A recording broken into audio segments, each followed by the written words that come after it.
Main.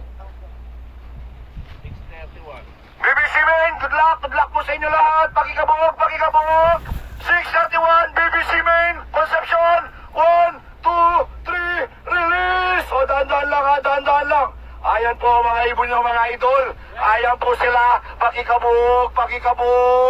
Ayan po mga ibon nyo, napakarami yan mga idol. Napakarami po nila, ayan po sila. Napakarami. Ayan po, pakikabog. Todo na. Ayan po mga ibon po natin, BBC Main. Pakikabog. Ayan po sila, napakaraming ibon po. Ayan po, BBC Main. O, todo na. Kabugin na sa likod. Todo. Ay, karakal. Ayan po, todo na. Ayan po. Welcome back dito sa loop natin. So ngayong araw mag-aabang tayo ulit ng mga pang-summer natin nila. Yun mga utol, magandang araw sa inyong lahat. Welcome back dito sa loop natin. So ngayong araw mag-aabang tayo ng mga pang-summer natin para sa club training nila. So ngayon sa ano tayo nagkarga sa BBC. So first time natin nagkarga sa BBC at lahat ng ibon natin kinarga natin ngayon. So ang release point ay Concepcion Tarlac. So pinawalan yung mga ibon sa release point kaninang 6:30. Bali ang oras ng pauwian sa speed na 1 to bandang 7:09. So ang oras natin 7:03 na. Ayan, may ilang minuto pa bago magpauwian sa speed na 1 to. Pero kung may magwa-1-3 bandang 7:06, ayun, pauwian yun sa speed na 1-3. So nung mga nakakaraan nung nagte-training tayo sa BFRC, ang speed ng mga ibon naglalaro sa 1-2, 1-3. Ayan. So kung may magwa-1-3, 7:06 naman yun ang pauwian. So bali first time nga natin nagkarga sa BBC at ang release point nga Tarlac. So first time din ng mga ibon natin mag-training sa gawing kaliwa. So pangkaraniwan yung naging training ng mga ibon natin Nueva Ecija. Ngayon lang sila training sa gawing kaliwa. So ang distance nun 46 km. So abang-abang tayo, tingnan natin kung na magigawin ng mga ibon. So 14 ulit yung kinarga natin. Abang-abang tayo. So ito, may first bird na tayo. Saan na ito? Ayun, first bird natin yung maiksi yung pakpak nung nakaraan, yung gupit. Pero ngayon, ano na yan?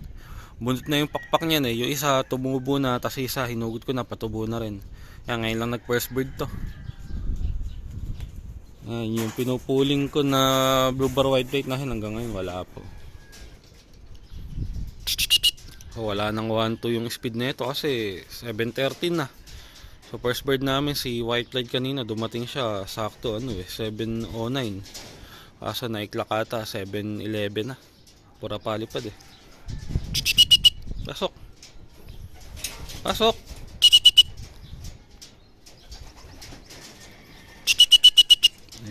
Ayun. Isa na. Nanibago ata yung mga ibon natin Kung mo ngayon lang sila na-release sa gawing kaliwa. First time nilang mag-training sa Tarlac sa gawing kaliwa na yan. So yun nga, nasanay sila, puro Nueva Ecija ang release. So ayan, mga ilang training pa makakapag-adjust din yung mga ibon natin. Abang-abang tayo, isa pa lang yung pauwi natin. So ito, second bird natin bago nga yung mga ibon natin, patak-patak yung uwi nila. Hindi kagaya ng mga nakakaraan sa training ng BFRC, halos nagrupo yung pauwi natin. Pero ngayon, ayan, isa-isa. Ayan, saka madalang mauna tong mga to. Itong mga first bird natin ngayon.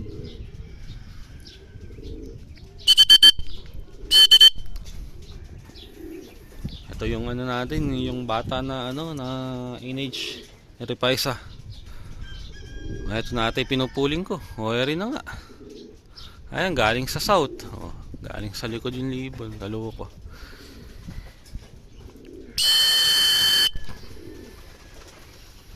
Ayan. So tatlo na.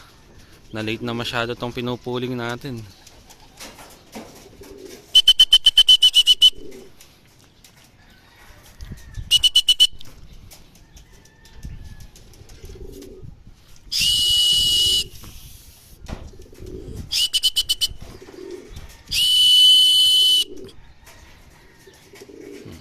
Yung mga magsipasok.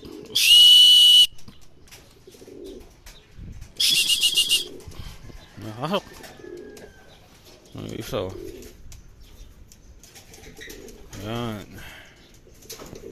Oh. Ayan. Second at third word natin. Kung magsipasok eh oh. Pasok na.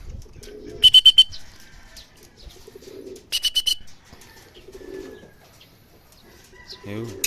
Masok na isa. Ito na lang. Ayaw pa.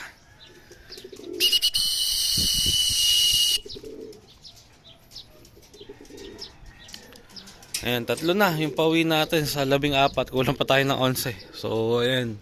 Naiba yung uwi ng mga ibon natin. Nanibago sila ngayon.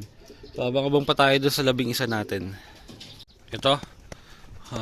Bali port bird. Ayan. Paisa-isa ang uwi. So, 4 ang pauwi natin. 10 pa ang kulang. Ang dami pa. Ayan. So, yun pa oh. So, 4 pa lang. Ang lapit ng training pero na mukhang nahirapan yung mga ibon natin. Abang-abang pa tayo. Yun mga utol. At hindi pa rin nasusundan yung 4 na ibon natin. Ayan, yung huling umuwi. Ayan oh. So, hindi pa rin nasusundan. Hanggang ngayon, ang oras natin eh 7:41 na. So, 4 pa rin yung ibon natin din oh. Ayan. Nahirapan masyado ata yung mga ibon natin. Mukhang ano sila, nalayo, nalihis. Nanibago masyado yung mga ibon natin. So ang dami pang kulang, 10 pa. Mukhang ngayon pa tayo mababawasan. Lapit-lapit yung training, 46 km lang eh. Nahirapan pa yung mga ibon natin. Ayan. So sana mag-uwian pa sila maya-maya. At balitaan ko na lang kayo. Sana wag silang magpatanghali dahil sobrang init na mamaya. Sigurado mas mahihirapan sila kung aabutan sila ng tanghali. So balitaan ko na lang kayo. Yun mga utol, ayan. Ngayon lang ulit tayo bumalik dito sa loob. Ang oras natin eh alas 10. So ayan mga utol, at ayan, ngayon lang tayo ulit bumalik dito sa loob. At ang oras natin eh alas 10 na. So ayan, ito yung mga ibon na umuwi sa atin oh. Ayan, bali sa 10 pa lang yung pauwi natin. Kulang pa tayo ng 4. So wala yung mag-asawa din eh. Tapos yung asawa din nito wala, saka yung asawa nun. Bali 3 BBC at 1 NH ang kulang natin. So ang dami pa natin kulang. Ayan, grabe. Lapit-lapit ng training natin kanina, nahirapan yung mga ibon. So sa 14, 10 pa lang yung nandini oh. Ayan. Hindi maganda yung naging training natin sa BBC ah. 4 agad yung alaga, sana umuwi pa. Yung iba hindi na natin naabangan kanina. Bumaba ako, natulog ulit ako. Ayan, pagising ko, ayan. Ito lang yung ibon dito sa atin. Kulang pa ng 4. So sana dumating pa yung 4 natin na yun. So balitaan ko kayo pag kami umuwi pa dun sa 4. Papakainin ko na tong 10 na to. Mukhang kanina pa sila eh. Ayan yung puti, ayan oh. Kalahin nyo nga naman. Yung puti, nadaig pa niya yung 4. Umuwi pa yung puti natin na to. So tuloy-tuloy na yung training niyan hanggang umabot siya ng derby. Pagka umabot siya ng derby eh kakarera natin to sa BBC. Lalaban natin to. Ayan. So ayun, balitaan ko kayo. Eto sakto, dumating yung isa natin bago tayo magpakain. Ito yung isang NH natin. Kompleto na yung NH natin, yung BBC na lang ang kulang. Galing ng south to. Mukhang ano nga nangyari, nag-abot yung ibon ng BBC Manila saka ibon ng BBC Pampanga. So malamang nabitbit ng Manila yung mga ibon. Ayan. So kaya nanibago ng gusto yung mga ibon na late ng gusto. So ano na, 11 na sa 14, 3 pa kulang. Ang kulang natin eh ayan, yung mag-asawa saka yung asawa nito. So, parehas pa may itlog ang kulang. Ayan, masok no. Ayan, buti bago magpakain dumating siya. Kala mo derby oh. Ayan, lapit ng training eh, nahirapan. So 11 na. At magpapakain na rin ako ng mga ibon natin. So gutom na tong mga to. Kanina pa yan. So pakain na tayo. Yun, at pinakain na natin yung mga ibon natin. So ayan, hindi nga maganda yung naging training natin ngayon sa BBC. So ang pangit yung naging pauwian natin kanina. Yung naabangan lang natin kanina yung 4 na ibon natin. At pagkatapos nun yung ibang ibon iniwanan ko na. So at ang umuwi nga lang sa atin ngayon 11. So kulang pa tayo ng 3 pa. So sana umuwi pa yung 3 natin.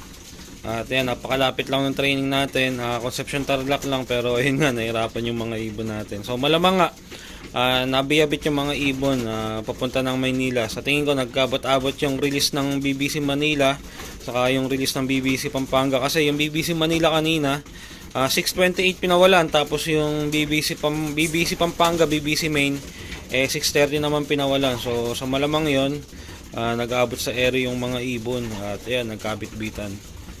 Kaya nahirapan yung mga ibon. At yun nga, isa pa doon, first time mag-training ng mga ibon natin sa gawing Tarlac. Kaya isa pa yun sa dahilan siguro kaya din nahirapan yung mga ibon na nibago sila. Ayan, tapos na sila kumain. At yun, hanggang dito na lang yung video natin mga utol. Balitaan ko na lang kayo kung uuwi pa yung 3 ibon natin. Maraming salamat sa panonood.